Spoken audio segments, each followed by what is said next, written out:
So kita sambung pengajian sirah Nabawiyah. Baik, kita lihat kepada peringkat yang kedua, dakwah terbuka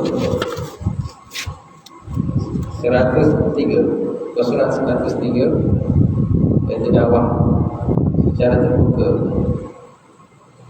Baik, perintah awal supaya menzahirkan dakwah.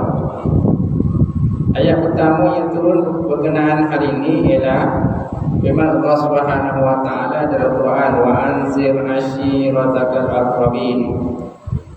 Wa anzir ashiratakal aqrabin, surah Asy-Syu'ara ayat 204, dan berikanlah peringatan kepada kaum kerabatmu yang terdekat. Berikan peringatan pada kaum-kaum yang terdekat. Ini dakwah secara betul. Sebelum ini dakwah secara secara senyap-senyap. Jadi bila Sayyidina Umar dan Masjid Islam, jadi barulah bermulanya dakwah secara terbuka.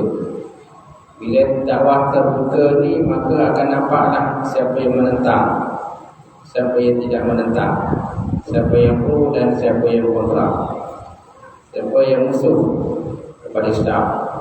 Baik. Jadi ayat yang turun ini terdapat dalam surah Asy-Syu'ara.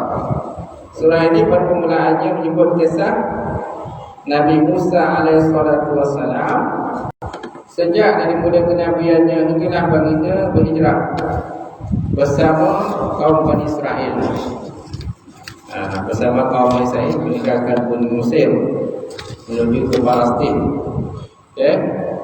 Seterusnya mereka terselamat daripada kejahatan Fir'aun.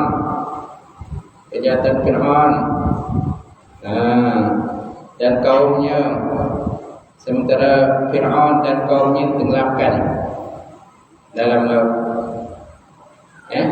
Wa qissatun najahatkum min Fir'aun wa qaumihi wa idraku ali Fir'aun wa ma'ahu. Jadi kisah Bani Israel, kisah Nabi Musa alaihissalam dan juga kaum Israel. Kemudian tenggelamnya Fir'aun yang cuba mengejar dan juga untuk membunuh Nabi Musa dan kaum Israel. Itu.